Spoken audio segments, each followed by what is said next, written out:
የትምህርት ስብራትን ለመጠገን የፈተና አሰጣጥ ስርዓትን በማሻሻል ካለፉት ጥቂት ዓመታት ወዲህ ትኩረት ተደርጓል። በዚህም የ12ኛ ክፍል ብሔራዊ ፈተናን በከፍተኛ ትምህርት ተቋማት በመስጠት ኩረጃን በመከላከል ተፈታኞች በራሳቸው ጥረት ብቻ ውጤት እንዳስመዘግቡ እየተሰራም ነው። ካለፈው ዓመት ጀምሮ ደግሞ በበይነ መረብ አማካኝነት ጭምር ፈተናውን መስጠት ተጀምሯል። የአዲስ አበባ ከተማ ትምህርት ቢሮም ለዘንድሮ የ12ኛ ክፍል ብሔራዊ ፈተናን በበይነ መረብ የሚወስዱ ተፈታኞችን ቁጥር ለማሳደግ የሚያስችሉ የቅድመ ዝግጅት ስራዎችን እየሰራ ነው። ቢሮ ባለፉት ቀናት በመዲናው የሚገኙ ትምህርት ቤቶችና ተማሪዎች የሞዴል ወይም የመለማመጃ ፈተናን በቴክኖሎጂ እንዲሰጡ ተማሪዎችም በበይነ መረብ እንዲፈተኑ አድርጓል።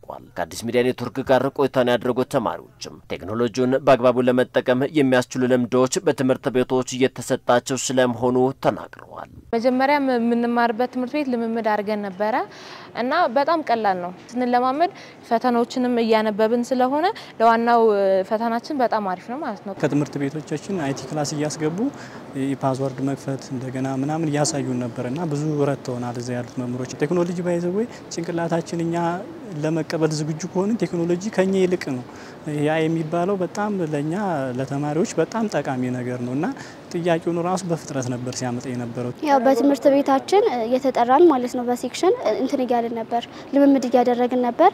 ዛሬም ያው እዚህ መተን አሪፍ ነው።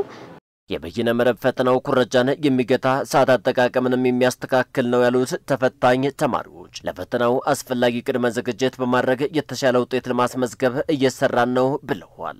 ከ9 ጀምሮ የተማርነውን እንደ አዲስ በቲቶር ታይም ጧት እየጠሩን እያስተማሩ ነው።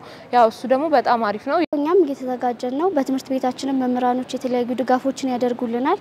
አሪፍ ነው እና ጥሩ ውጤት እናመጣለን ብለን እናስባለን። የመለማመጃ ፈተናው አንድም ተማሪዎች የተማሩትን ትምህርት በመከለስ ለቀጣይ ፈተና ዝግጁ እንደሆኑ የሚያስችል፣ በሌላ መልኩ ደግሞ ፈተናው በበይነ መረብ እንደመሆኑ ተማሪዎች ከቴክኖሎጂው ጋር ቅድመ ልምምድ እንዳደርጉ ያለመ ስለመሆኑ የአዲስ አበባ ከተማ ትምህርት ቢሮ ኃላፊ ዶክተር ዘላለም ሙላቱ ተናግረዋል። የመለማመጃ ፈተና ዋናውን ፈተና ለማስተናገድ ያሉ አቅሞች የሚለኩበት ልምዶችም ተቀምረው ቀጣይ ዝግጁነትን አስተማማኝ ደረጃ ላይ ለማድረስ የሚያስችል ነው ብለዋል።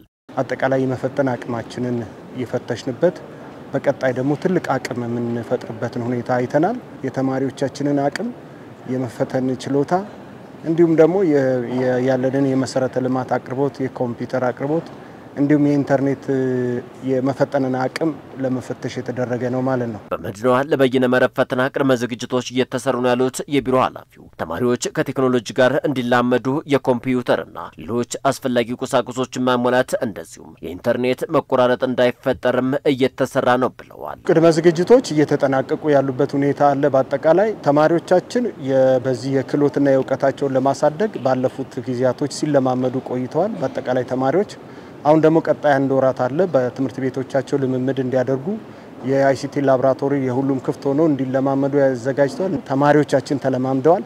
ቀጣይ ጊዜያቶች አሉ እንዲለማመዱ እናደርጋለን። የኮምፒውተር አቅርቦት ተያያዥ ጉዳዮች በሙሉ በቅድመ ዝግጅት ምዕራፍ የተጠናቀቁ ናቸው። ቀጣይ ነገሮች ይሄንን የማረጋገጥ ይሄንን የማስቀጠል የፓወር ሰፕላይ እርግጠኛ የመሆን አማራጭ ኃይል አቅርቦቶችን ማዘጋጀት እሱም ተጠናቋል። በመዲናዋ በቂ የመፈተኛ ክፍሎችን የማዘጋጀት ስራ እየተሰራ መሆኑንም ዶክተር ዘላለም ተናግረዋል። 40 ኮምፒውተር ባላቸው እና 40 እና ከዛ በላይ ያላቸው የትምህርት ተቋማት በሙሉ የፈተና ጣቢያ ይሆናሉ። በግል ዩኒቨርሲቲዎች ውስጥ ያሉትን አቅም፣ በመንግስት ዩኒቨርሲቲዎች ውስጥ ያሉትን አቅም፣ በኮሌጆች በቲቬቶች ውስጥ ያሉትን አቅም በሙሉ ያሟጠን መጠቀም የምንችልበትን ፕላትፎርም ዘርግተናል። ስለዚህ ትምህርት ቤቶች ከአጎራባች ትምህርት ቤቶች ጋር የሚጣመሩበትና የሚዛመዱበት ስርዓት ተዘርግቷል። ይሄንን አጠናክሮ መሄድ ያስፈልጋል። ለተማሪዎቹ ውጤታማነት ሁሉም ትብብር ማድረግ ይጠበቅበታል ያሉት የአዲስ አበባ ከተማ ትምህርት ቢሮ ኃላፊ ዶክተር ዘላለም ሙላቱ ወላጆች፣ ትምህርት ቤቶችና መምህራን በቀጣይ ቀሪ ጊዜያት ለስኬታማነታቸው እንዲተጉም ጠይቀዋል። 51,000 ተማሪዎቻችን በአጠቃላይ በዚህ ፈተና ስርዓት ውስጥ በኦንላይን ኤግዛሚኔሽን ወይም በበይነ መረብ የፈተና ስርዓት ውስጥ ማሳለፍ የምንችልበትን አቅም ፈጥረናል ብለን እናስባለን። ወላጅም ተማሪዎችም አስፈታኝ ትምህርት ቤቶችም መምህራንም የሚመለከታቸው አካላት በሙሉ ተማሪዎቻችን በኮምፒውተር እንዲፈተኑ ቅድመ ዝግጅታቸውን እንዲያጠናቅቁ ቢሮው ክትትል ድጋፍ የሚያደርግበት ቁጥጥር የሚያደርግበትን ስርዓት ዘርግተናል።